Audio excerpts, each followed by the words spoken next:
So first of all, I'd like to welcome everybody to the session this afternoon. They're kind of provocatively titled, "What does a build-to-rent city look like?" What I was going to do was I was going to kind of set the scene a little bit about where that question came from, a little bit. First thing I was going to do was do some introductions. Also apologise, I lost my voice yesterday, so I'm a little bit croaky, so I apologise for that.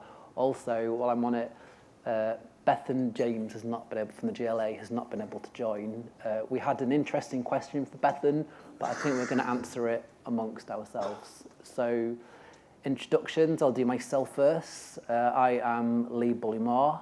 I am an architect and partner at Paula Thomas Edwards, and we are an architect's practice that specialises in all different types of residential, including build-to-rent, and that is both high density and at a suburban level as well. And what I was going to do is I was going to go down the line and get everybody to introduce themselves. So, Edward, do you want to? Yeah, hi everyone. Ed Owen, Investment Director at Package Living. For those who don't know, Package Living, we're an investor, developer and operator of built-to-rent assets across the living sector. We've currently got about 5,000 homes either under management or in construction, with a pretty healthy pipeline behind that.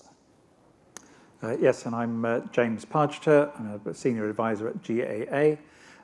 Before that, I've been at Greystar and Deloitte Real Estate, and I've been in the build-to-rent sector for, well, since it started being publicly a thing that people were aware of with some of the first Fizzy Living schemes. And my role now is a freelance consultant, but I advocate for the sector, and I'm involved in UKA and BPF committees, trying to influence policy to try and get more of this stuff built, because we've done quite well over the last 10 years, but nowhere near well enough, and we need to build a lot more in the next 10 years. Yeah, hi there. My name's Alex Matthews. I'm head of build-to-rent at Harris Associates. Harris Associates is an innovative investment agency specialising in the living capital markets.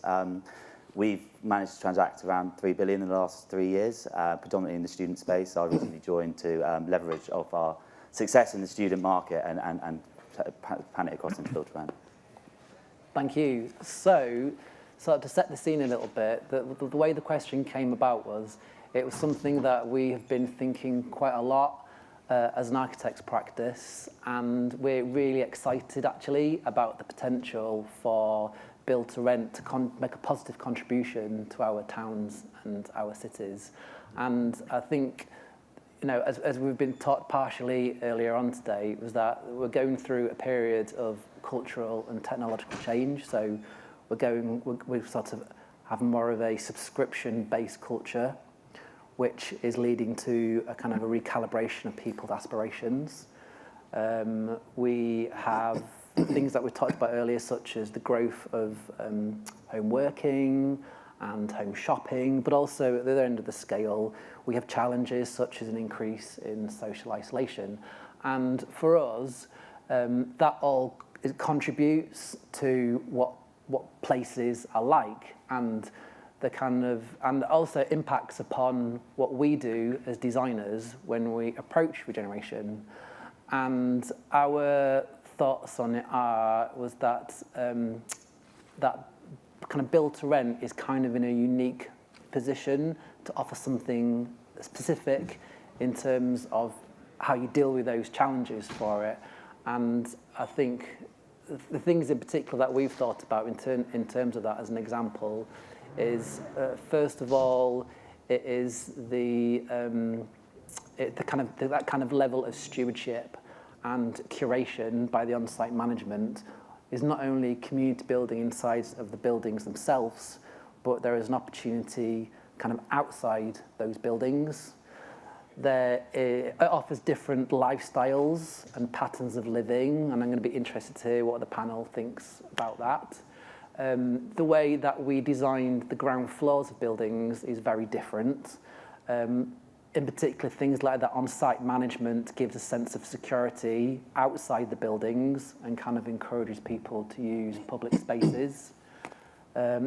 Sometimes there's an architectural distinctiveness, particularly where the Build to Rent brand is creating a unique identity, and there feels like there is an opportunity there for that to be an anchor in terms of neighbourhood building. And one thing that we're really excited about is it's that kind of consumer hospitality approach of Build to Rent, and it's that next level of market intelligence inputting into designs, which I think we're all seeing is going to percolate into the rest of the housing sector. But that's not also inside the buildings.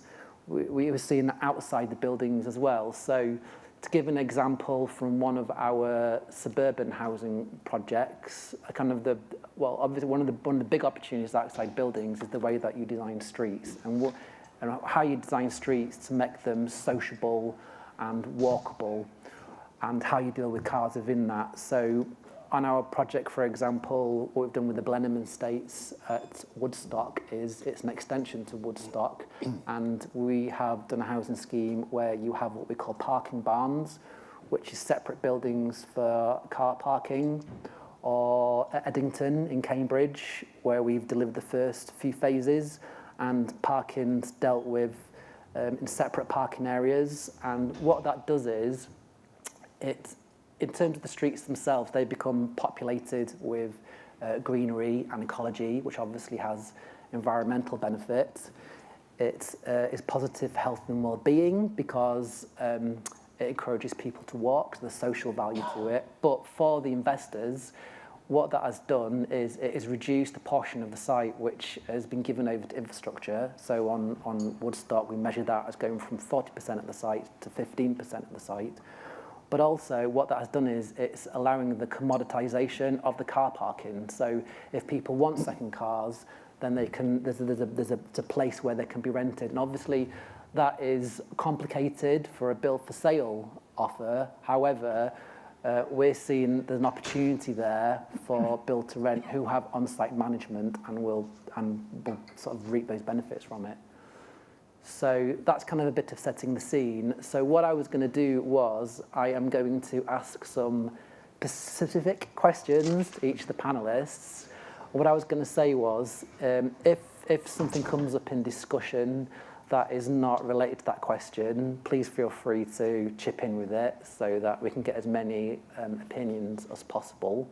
Well, I'm going to ask the question, and I think we've got about 5 minutes each, perhaps a little bit more time, because one of the speakers has dropped out, to answer each of the questions. And then I was going to throw it over for questions and answers to the audience. That's okay. So, the first question I have is for Edward. And the question is, what social value can Build to Rent offer to the wider community beyond the buildings themselves? Thanks very much. Quite a broad topic and a challenging question to answer, so I was pleased to get that in emails. I've kind of looked at this question across the life cycle of our assets, and this is very much from packaged living perspective of live examples of what we're doing. So if we look at the start of the cycle in our multifamily housing strategy, what do we do initially? We're looking at redundant sites, commercial assets, sites within town and city centres that need regeneration. So I think there's already a social value in looking to those sites, looking to regenerate. Say we just acquired a redundant office building in Reading. The current configuration of that office is it's on the Thames, but it very much blocks any aspect of the Thames or access to the Thames. It's on a 2-acre site. We're looking to regenerate that building. We'll demolish and rebuild. We'll be able to give a lot of land back to the local community through public realm. And we're going to allow that permeability from the station down to the Thames towpath. So I think that there's an example of providing social value not only for our residents but the wider community. And I think, from an architectural point of view, Build to Rent in that scenario is giving us the ability to reimagine the city's interaction with the Thames, so opening it up to the city as a whole. Looking at one of our other projects in Basingstoke, again, we've got a 1960s concrete office building, vacant, obsolete, and again, bringing in new housing there. That's going to take pressure off housing numbers for the local authority, but also it's an option then within the town centre that doesn't already exist for people to come in and live in the town centre. Not everybody in Basingstoke wants to live in the periphery in suburban housing. There's a demand there for people to move into the town centre. Moving into the planning phase, I think there the wider benefits are much more obvious. So through Section 106, affordable housing, SIL contributions, you can actually see the impact that these new developments are having. We see a lot of our Section 106 contributions going to wider community projects and however the local authority wishes to spend that money. And then moving to the operational phase, we're all about creating communities. I think one thing Build to Rent offers is that ability to bring real scale. So if we're regenerating one part of a town centre or a city centre, you're going to be driving footfall down high streets, you're going to be increasing spend on F&B, there's a wider benefit to communities and businesses in that sense. And then if you look at our ground floor spaces, a lot of those come with the benefit of commercial space. We're not looking, we'd like to use that commercial space part for the community, so we don't look to maximise rents. We'd much rather have a local operator or entrepreneur come in and run that space. And then if we take the example of the Almere in Milton Keynes, which we completed last year, that actually had a dedicated space for community. So anybody in the local community can hire that space for local events and functions and things. So that's a sort of a direct impact. And then finally, looking at, I guess, our single family and our multifamily portfolio together, there's real scale there to enact real change. So our single family housing portfolios is no gas, very ESG focused. So we'll air source heat pumps, PVs, battery storage, etc., across those houses. So despite whatever government policy may be, our portfolio will always be very focused on that. And I think Build to Rent offers that scale. And as our portfolio builds and everybody else's portfolios build, that's a real chance to enact proper change in these sort of social values that we're looking to create. So I think, in conclusion to the question in the brief, I think the three takeaway points for me are social values about regeneration and reimagining these spaces within city centres and town centres, and I think we've got the opportunity to do that. I think the buildings involve the wider community and businesses, and they've also got the chance to enact real change through the sheer scale of the opportunity and the massing that we have. Thank you. Yeah, I've got a couple of questions after that, but perhaps I'll come back to those for it. So, next I've got them written down for my questions. The next question is for James. How does renting rather than ownership benefit our city centres? Yeah, thanks. Thanks, Lee, for that. I think I always like to take a step back from all this and just sort of think, where were we 10 years ago? Where are we now? Where do we want to be in another 10, 20 years?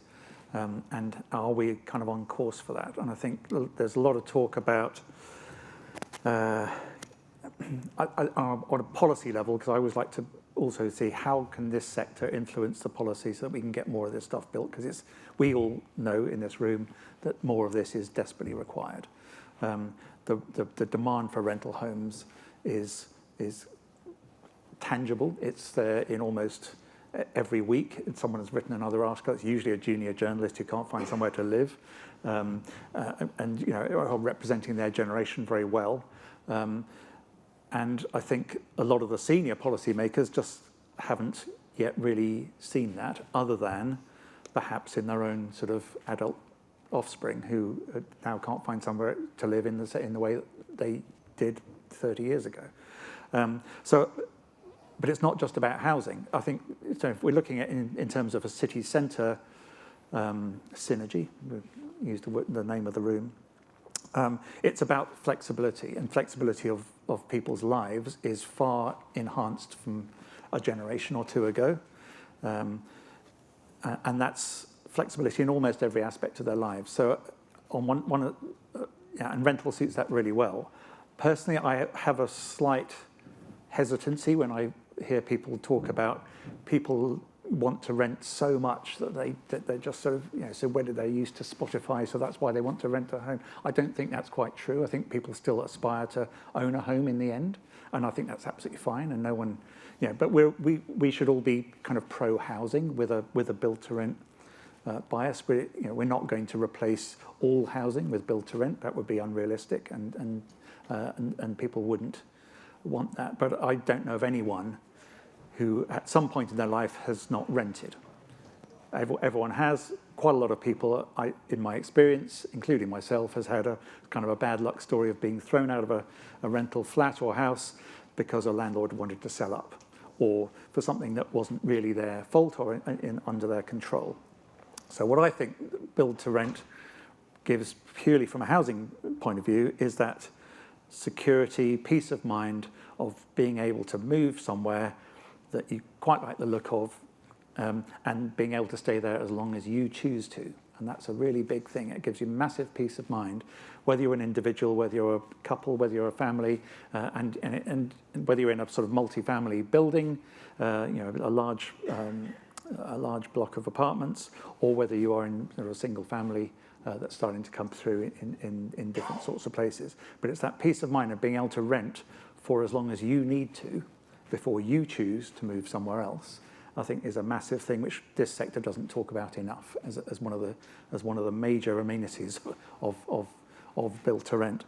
And I think that ties in really well with other trends that are going on in society, not just demographics, not just affordability, about the nature of the economy and employment. There are a lot of people out there in good jobs, on good career paths, in full-time work, but maybe on indefinite or not indefinite, sort of a short-term contract on a particular project or something, and it doesn't really matter how well you're paid if you can only see your job security as a year horizon in front of you. There's no way on earth you're going to buy somewhere in that circumstance if you don't have to, because you know that something else is going to change in a year or two's time. So people need to feel that stability in their lives, both professionally and probably personally, to be in a position to actively want to buy now. And I think that's part of the change. So I think that's part of what's driving the rental demand. And I think the message from this sector is a really simple one. At those times in your life when you want or need to rent, why not do it as well as you can? And that's what we're all here to offer people. So that just needs to be a good quality, reliable service and management, and that secure peace of mind of knowing I'm in control of this situation because I know my landlord is not going to sell the home out from under my feet. On top of that, obviously, you can layer all sorts of other amenities and management services and things which some people want, some people perhaps want. And so what I'm hoping for, if we're talking about the next 10 years and we're talking about sort of how to reintroduce more housing into city centres in terms of this question, I think it's about how do we actually get a better range of products. So we've seen quite a lot of high-end stuff, or we've seen what we haven't seen is very much mid-market stuff, and I think there's a big story that we need to coordinate between us as a sector to take to policymakers and say, don't keep complaining about this. It's just for the high-end market. We would love to do some mid-market stuff with perhaps more basic level amenities, but that's not going to in itself create the cost savings to be able to. We still need to buy land. We still need to build the buildings. We need to be a bit more flexible about some of the sort of policy obligations around these sort of developments in order to provide that.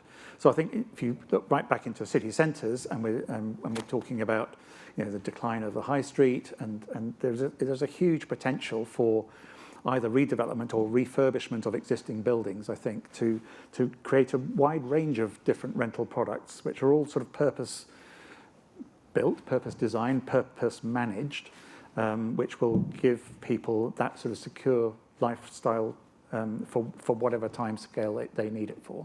And that's that's built to rent, but it's also going to include co-living, it's going to include student housing, it's going to include perhaps some later living. And you look to a mature market like the States, and you see a far bigger, probably 30% of the rental market being this sort of purpose managed stuff. At the moment in the UK, after 10 years, we're about 1.5%. So we've got a long way to go. But I'm viewing that with an optimistic, glass half full lens, and saying actually that gives us a massive opportunity to build more. But we need to persuade people. We need to tell the collective story better to be able to allow people, or to enable people to allow us to build those homes that we know are desperately needed. So. Yeah, thank you. That's really interesting. I might come back to that with a follow-up question. Alex, the question for you is, what do you anticipate will be the legacy of Build to Rent? Thanks very much. I think it's a really interesting question. The legacy is a big question. It could be a really positive one. What we could leave, and I think obviously the key focuses are on what benefits to society can we offer it. I mean, looking at the physical side of things, it's quite, Manchester's a great case study of a city that's embraced Build to Rent, and it's had, a really interesting, the city skyline of Manchester is significantly different to other cities, and over the last 10 years, that's been kind of quite prevalent. But I think going back, it's more important is what benefits can the UK population really have. It's a significant catalyst for regeneration. It's a catalyst for other tenures coming into the sector.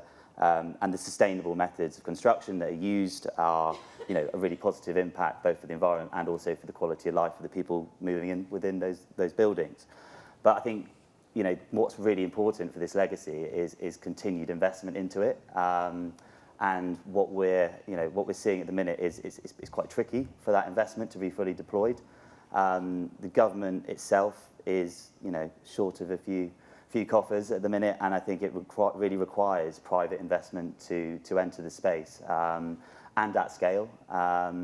And that's going to be a key challenge over the next couple of years, because I think from a legacy point of view, what you need is for Build to Rent to help solve the problem, which is the chronic shortage of housing supply that we currently have.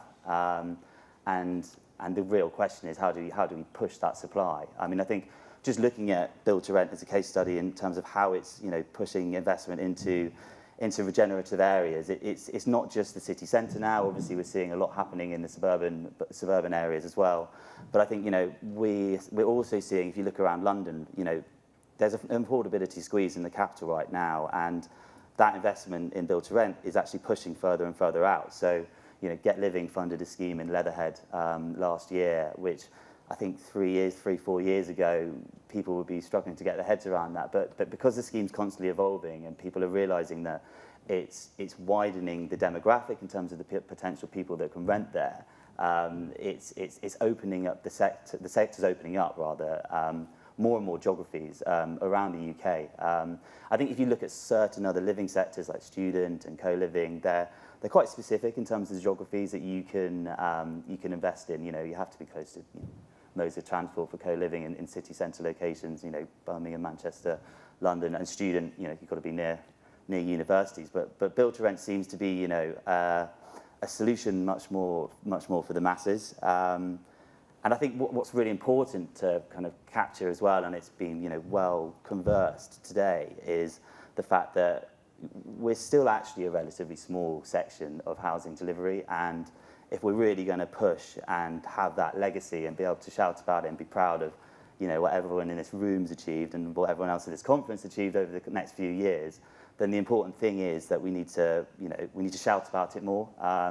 There's still that misunderstanding at central government about what the benefits that it can offer. There's still kind of a bit of almost, you could say, mistrust about MPs, understanding what it is. I think one of the talks earlier described the fact that most MPs are kind of, relatively positive about Build to Rent, but unless they're fully positive, they're not going to back it. And unless that kind of change occurs, I think we're at danger of it kind of I don't want to say petering out, it sounds a bit dramatic, but not giving as much, benefits and, giving that kind of true grounding of legacy as the potential it's got. Yeah, that's great. Thank you very much. So I had a couple of follow-up questions.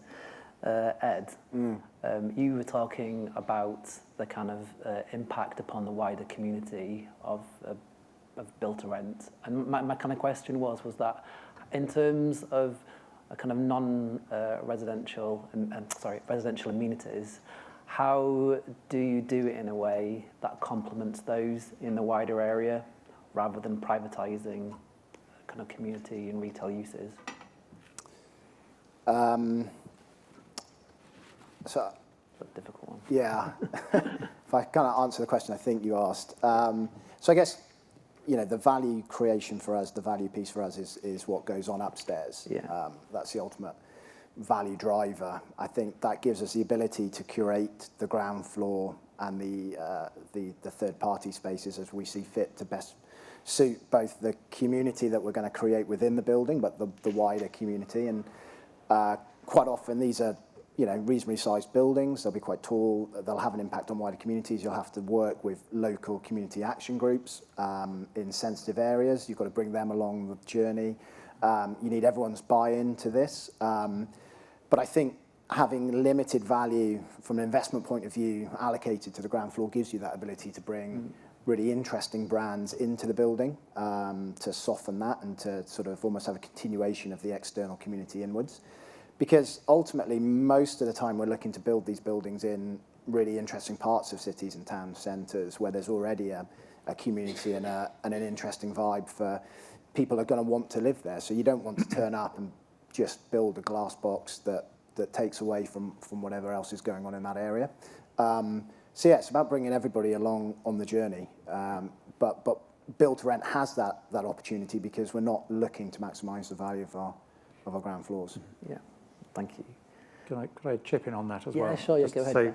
say, in terms of, I mean, one of the parts of my career I've been proudest of is being involved with, Greenford Quay. A couple of Greystar colleagues in the audience, but but you could say the same about, East Village or what Quintain have been doing at Wembley, or any of these places which have been used build to rent.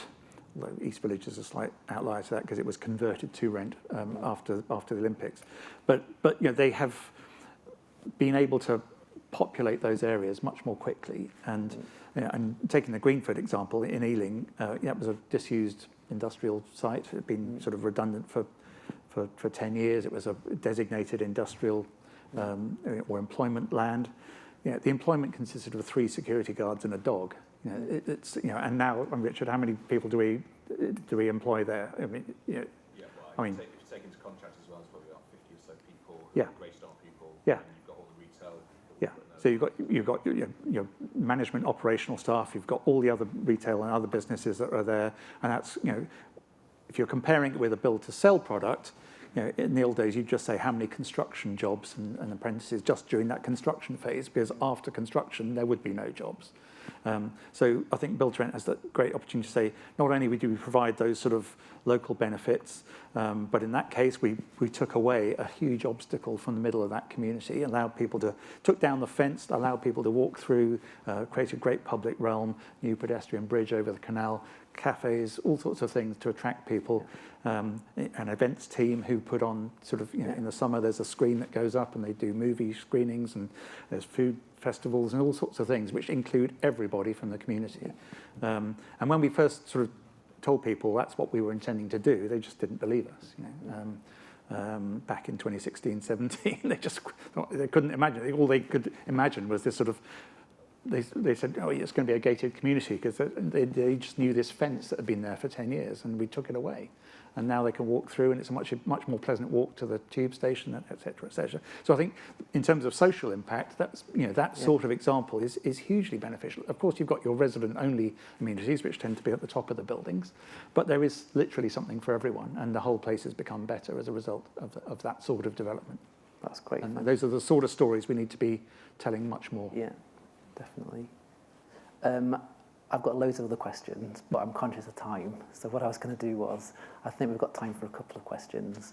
So I was going to throw it over to the audience, in case you have any questions or any comments about what's been said today. Hi, it's Richard from Greystar, as James mentioned. I was just wondering, we have a lot of investment in student, we have a lot of investment in multifamily, co-living. Why aren't we pushing into the kind of retirement space as well? So to create the build-to-rent city, it's almost cradle to grave, for want of a better word. What are your thoughts on that? Yeah, I think beginning of the year, as Packaged Living, we had a sit down to see where next for us. That was one of the focuses, where we're going to go into that later living piece. And at the moment, we've decided not to. I think we look at our buildings and the intergenerational piece within our buildings, and actually, if you're of relative health and sound mind, we've got one of our buildings, age range 18, the youngest, to 72. So we're kind of already fulfilling that brief. So we kind of felt, we see a lot of downsizing, parents selling the family home and then moving into our product to release that capital for maybe their children to get onto the property ladder or whatever that may be. So we kind of felt outside of the care piece, we were fulfilling that role. We probably will look at retirement next, but as a group, we decided co-living was the next piece of the jigsaw for us, but only because at the moment, we think our build-to-rent product offers that option for those of an older generation. I think it's a really, really interesting point. I think one of the key differentiators that we've identified, and we think this will obviously eventually go, because as you enter a new demographic of people that get into that age of retirement living, but currently you're dealing with a generation which has always had home ownership at the forefront of its mind. I think the younger generations coming through in terms of co-living and build-to-rent are a lot, that next generation of basically that they've got an understanding that they might have to rent, whereas I think it's still an element of pride and ownership attached to the rental side of things on a senior living thing, senior living asset. Yeah, I asked the question because recently my father passed away, but I've been meeting a lot of his friends, and ironically enough, a lot of them are not homeowners and are in retirement complexes, not care homes, but lovely luxury retirement complexes, and they love it, and they love the sense of community, and you kind of go, this is what we do. But I know if you say stuck someone who was maybe in the mid-80s who needed a little bit of support but not a care home, maybe Greenford wouldn't quite give them what they want. They're probably not going to be using the gym, and they're probably not going to be interacting with their party events and things like that. But yeah, I mean, I underwrote a scheme on the South Coast 3 months ago, and we looked at it both built to rent and later living. And the differences were less units. Same envelope, less units, more, we had a big restaurant at ground floor, a few differences. The returns were astronomically different in favour of the later living piece, which we found interesting. But fundamentally, they're very, very similar product buildings. So yeah, there's very little difference. Yeah, and I think if you look at you look again probably at the US market, which is the most developed, and that I think it just highlights the cultural difference, I think, of renting between a mature market like that and what we still have in the UK, where it's still rental is still. I mean, you just look back at the party conferences. Tories think tenants are awful, and Labour think landlords are awful, and never the twain shall meet. So we've got to try and bridge that gap. But I think, speaking as someone who is kind of edging towards the sort of eligibility criteria for this, I don't fancy it myself, I have to say, but I can understand that people would. And I think when you look to the States, I know people in this situation who, I'm not sure if they've sold the family house outside the city and come back into the city, because once the kids have left home, they want to come back into somewhere where they can be in the centre of things. They can just go out of their building, walk to restaurants or the cinema or whatever it is they want to do, without feeling isolated in the country. And they've got people around them, and that's they've got a social life again, and it's almost I slightly hesitate to say this, but almost a sort of a financial badge of honour to say, I can afford to do this. Yeah. And it's not a second-class experience. I am renting. I'm proud of it, and I've actively chosen it. And it's great. Yeah. And I think we're a million miles away from that sort of culture in this country, but we will have to get there. Yeah, very good. I think we're nearly out of time, unfortunately. So what I was going to do quickly, I was going to ask. I think we've got one takeaway from this, which I think everybody's talked about, and that is it's promoting what Build to Rent does positively in terms of our towns and cities. We've got two more. Is there any other suggestions what those could be? I think, I mean, it is quite closely linked to what you just said, but I think it's kind of a responsibility of everyone in the sector now to get a bit more noisy about the benefits. And I think that goes central government level, whether it's be lobbying with the incumbent government that's going to come into power, or actually on an individual level, just trying to educate anyone and everyone that will listen to you about the benefits and trying to break that kind of stigmatism. I think that's still kind of there. Articulation to everyone around the sector is super important, and currently Build to Rent is so, from a media perspective, is very, very inward looking, I'd say, in terms of the news outlets we can't reach into like your tier ones, I'd say, your BBCs, etc. And I think that'd be an incredible step if we can manage to do that. Yeah, cool. I've got one more, which is slightly left field, and we won't have time to discuss it, which makes it even better, which is, if we're talking about city centres and possibly reusing or repurposing existing buildings, redundant office space, which is maybe not up to modern standards, or there's just a lack of demand, or even retail space. We need to also lobby for VAT to be taken away from refurbishment work, because at the moment there's no level playing field in terms of, there's zero VAT on new build, but there's 20% on refurb, and that makes no sense in a where we're trying to get to a sustainable answer as well. Well, I think there's one from me as well. Is I think there's a takeaway in terms of how as well as getting the message out, a lot of it is anecdotal. It's a way of how we record and measure the benefits that Build to Rent is having in the towns and cities for it. But I think we're kind of out of time, so I'd just could everybody join me in thanking our panel?